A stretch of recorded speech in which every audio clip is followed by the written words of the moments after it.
பக்கத்துல போனா யார் காரது அப்படின்னு சொல்லிட்டு பார்த்தா ஆனா பக்கத்து வீட்டுக்காரங்க அடுத்த அந்த காரங்களே போட்டுருவாங்க அப்படின்னு சொல்லிட்டு நம்ம பைக்கை எடுத்துட்டு கடற்கரைக்கே வந்துட்டப்பா. அதுக்கப்புறம் நான் கிளாஸ் எடுத்துட்டு அப்படியே சர்பத்து போட்டுற வேண்டியதான் சொல்லிட்டு இந்த உலகத்திலேயே முதல்ல கடல் தண்ணி யார் மேல கை வச்சிரும்.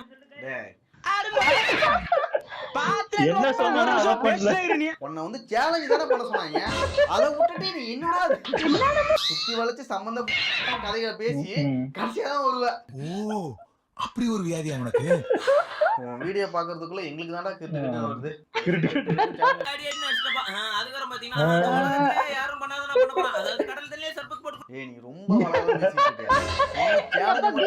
கடல் தண்ணியில போடும்போது இப்படிதான் கேட்டிருந்தீங்க. ஆனா இது என்னைக்குமே இந்த ராஜ்மைண்டே உண்மையா தான் பண்ணுவோம். அதுக்கப்புறம் பாத்தீங்கன்னா சர்பத்துக்கு தேவையான எல்லாத்தையும் போட்டு அவன் அப்படியே ரோட்ல ரோட் ரோலர் விட்டு ஏத்தி ஏத்தி இறக்கணும் தோணுச்சு.